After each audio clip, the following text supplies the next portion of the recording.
हरि ओम श्री गुरुभ्यो नमः। ओम नमो भगवते वासुदेवाय। ओम पूर्णमद पूर्णमिदं पूर्णात् पूर्णमुदच्यते पूर्णस्य पूर्णमादाय पूर्णमेवावशिष्यते। ओम शांति शांति शांति। हरि ओम श्री गुरुभ्यो नमः। Pranamam to all blessed souls. We have seen in the last mantra that we discussed, mantra 4 of Ishavasya Upanishad, we have seen that the Rishi is making an endeavor to make clear what exactly is Brahman. Brahman is a concept that cannot be explained. The Rishi is fully aware of that, but having said that, the people those people who neglect the self, disregard the self, would be going into sunless worlds of dark gloom.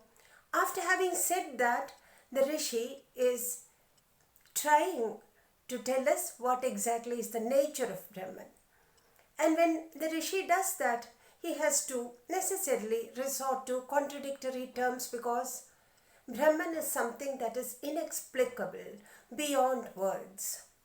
And we have seen the Rishi saying that Anejat, Ekam, Manaso, Javiyo, all contradictions. And then after describing it so, he goes on to the fifth mantra, and in the fifth mantra also he is resorting to the same expressions. Shankara Bhagavatpada, Sri Shankara Bhagavatpada reminds us that the mantras do not find exhaustion in being repeated, in getting repeated. The Rishi is also never tired of repeating if an idea, a concept can bear repetition and has to be repeated, and even if by repetition the total clarification cannot be given, the Rishi resorts to that. This is what we find in the fifth mantra too. Now, before we go on to the fifth mantra, we have to remember that the last line of the fourth mantra, Tasmin Napo Madarishwa Dadhadi, that has to be reflected upon a little more deeply. That we can do after we try to analyze what has been mentioned in mantra 5, though by and large it's a repetition of what has been said in mantra 4. Mantra 5 goes like this.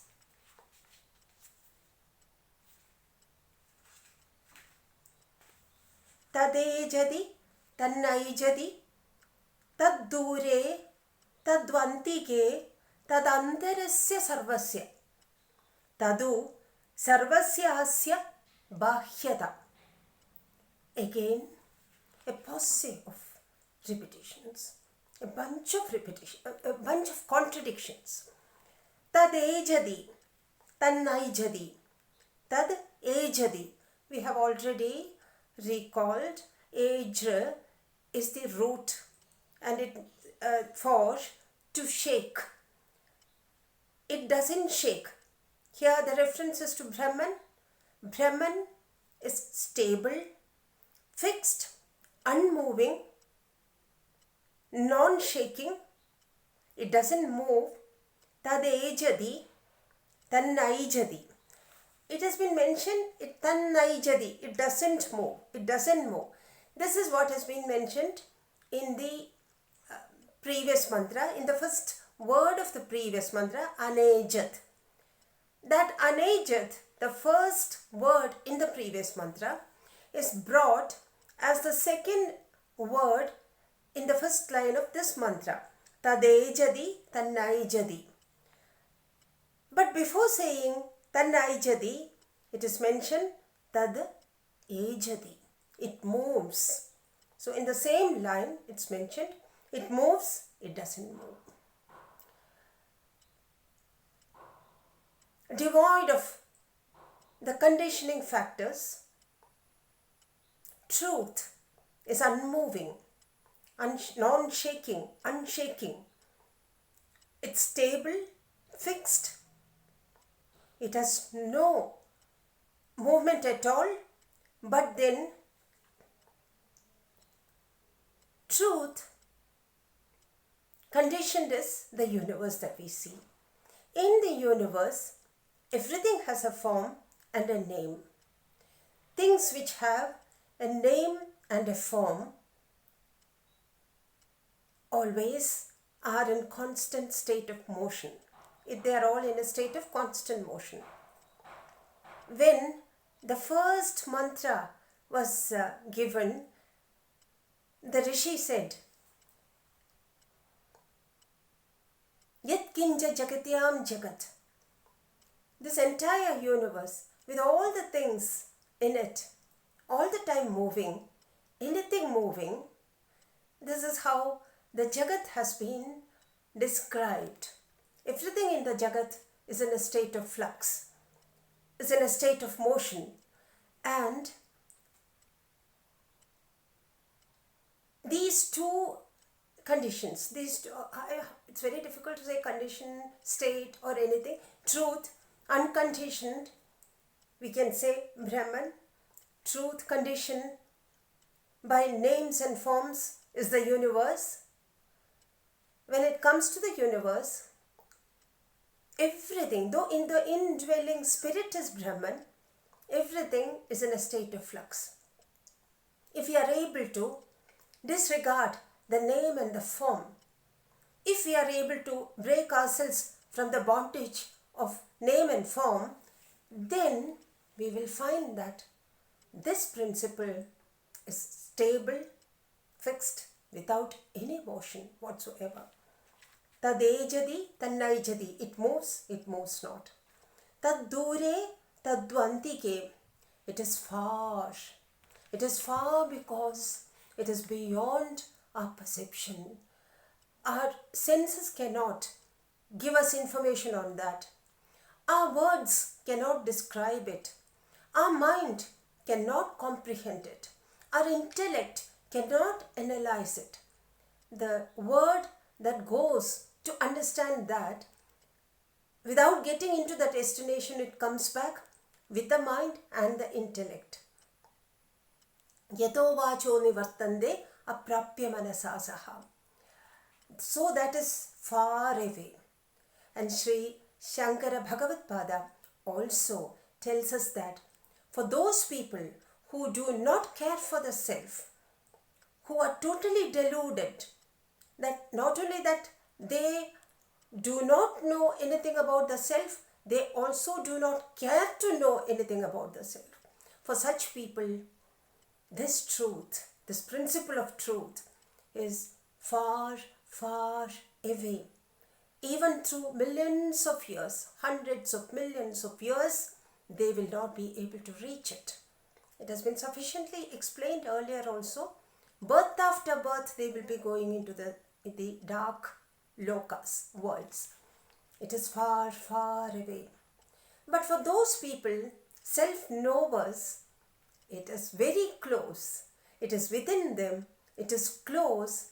It is because the self-knower, the knower himself is that, it is so close. So again here, we find a contradiction, but then through the contradiction, what emerges is the truth.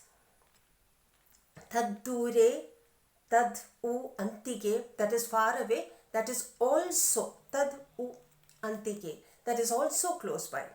Tad antarasya sarvasya, tad asya sarvasya anta, that is within all the things that we see here. within the universe, within each component of the universe. This is the indwelling principle. So that is within everything that we see. Tadu sarvasyasya bhahyada. That asya sarvasya bhahyada o. That is also outside all that we see here. It is an indwelling principle. It is immanent. So it is within everything. It is also transcendent. It permeates everything. It is transcendent. It is within that we exist. That high principle of existence is starting with capital E, existence, that principle. It is in that principle of existence, Brahman, that all of us exist. Here, the word exist starts with E. It is, that principle is transcendent. It permeates everything. We are residing in it. We are placed in it. Our basis is that. So, it is also outside everything. Here again, exactly as in mantra 4, here also we find a bunch of contradictory terms, all pointing to the one and inexplicable, indescribable truth, Brahman. The fourth line of the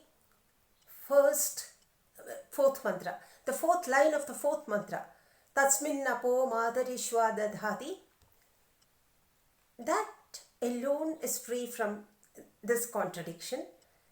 What exactly is meant by that? Of course, what exactly is meant by that is beyond the ken and vision of this speaker. But then, what different acharyas, like Sri Shankaracharya and Sri Aurobindo Ghosh, how they had taken those words, that we will look into that in the next session with God's blessings. Pranamam to all blessed souls. Hari Om. Shri Gurubhyo.